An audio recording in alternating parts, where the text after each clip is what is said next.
Our film begins with a quote from a poet named Dylan Thomas saying, "Do not go gentle into that good night. Old age should burn and rave at close of day. Rage, rage against the dying of the light." Later, we see a man lying on the ground in an empty room, exhausted from the amount of alcohol he consumed. When he wakes up, he finds insects flying around him and a dead rat nearby. Above him is a flashlight filled with dead bugs. He gets up worried, feeling dizzy, and finds a locked cabinet in the room. He realizes that the room's door is similar to a safe door. He starts walking around the room trying to figure out where he is and notices the clock showing 9:30 on April Fool's Day. He quickly goes to the door and tries to open it but fails. When he checked his phone, he couldn't get a signal. He then attempts to open the cabinet but fails again. He tries to move it, but it's firmly fixed to the ground. He thinks it's all a prank someone played on him and started pointing at some words, believing there were cameras in the room, but he couldn't find any. He sits on the floor, feeling tense and unsure of how to get out of this situation.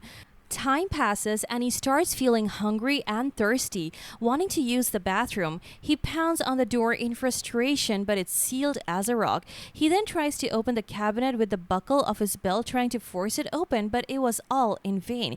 He gets even more frustrated and talks to the person he thinks orchestrated this whole thing, expressing his hunger, thirst, and boredom with the game. The next day, he wakes up, grabs his phone, and tries to find a network. When he fails, he puts it back in his pocket, but it accidentally falls and breaks. He becomes extremely angry and starts hitting anything in front of him, including the flashlight that's filled with dead bugs. During his rage, he notices a key in the flashlight. He jumps on it, breaking it, and gets the key out of it.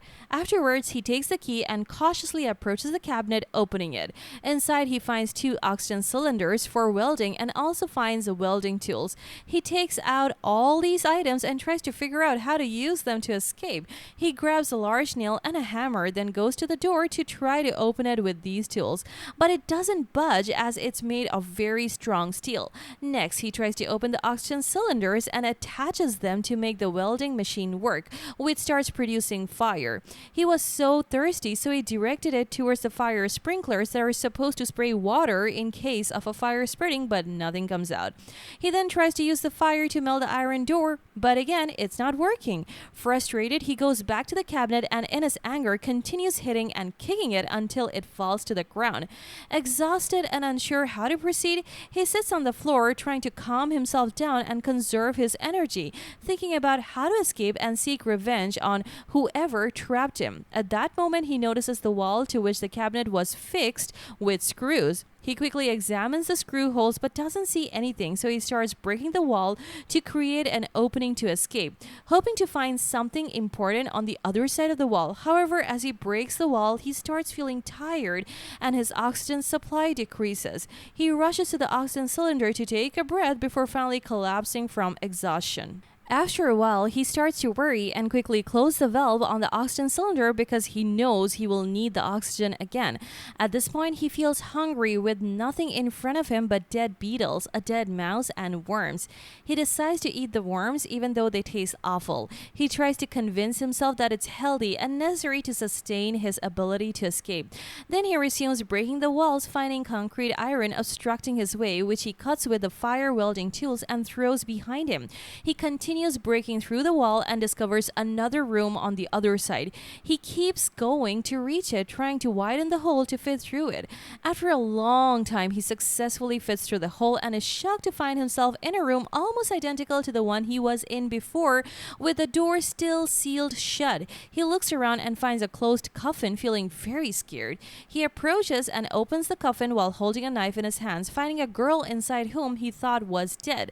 Suddenly, the girl wakes up, frightened of him, and speaks in an African language he doesn't understand. She escapes to the other room through the hole he made in the wall. He follows her to try to understand her, but she's too scared of him. He leaves her alone in the other room and returns to the previous one, laughing hysterically and talking to the girl as if she were his wife, telling her they would live a good life and have children. Afterwards, he goes to the coffin to sleep in it. Meanwhile, the girl walks around the room he was in, inspecting the items, puzzled by the welding machine and unsure of its purpose. purpose. On the third day, the girl wakes him up and communicates through signs that they need to continue digging in the room to escape. She points at the wall they're supposed to break through. He is so exhausted that he can barely walk and asks her for help in digging to hold a chisel, but she was afraid he would knock on her hand. He explains to her that his eye, hand, and knee are injured from all the digging before. She wanted to help him but didn't know what to do, so he continued breaking the wall himself, feeling extremely tired due to a lack of food and water. He keeps pondering what's happening to him. Suddenly, the girl gets angry at him and enters the other room. He follows her and tells her to eat the worms in the room, eating some himself to convince her, but she is disgusted. He was about to eat the dead mouse, but she stopped him. Then they continue breaking the wall together, trying to distract themselves from the misery.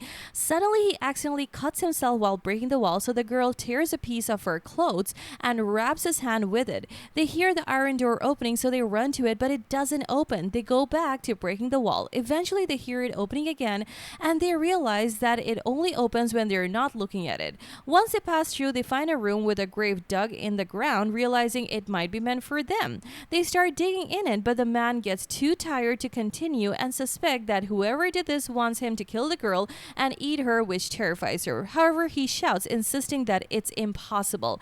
He surrenders to the given facts and lies down in the coffin, accepting his fate.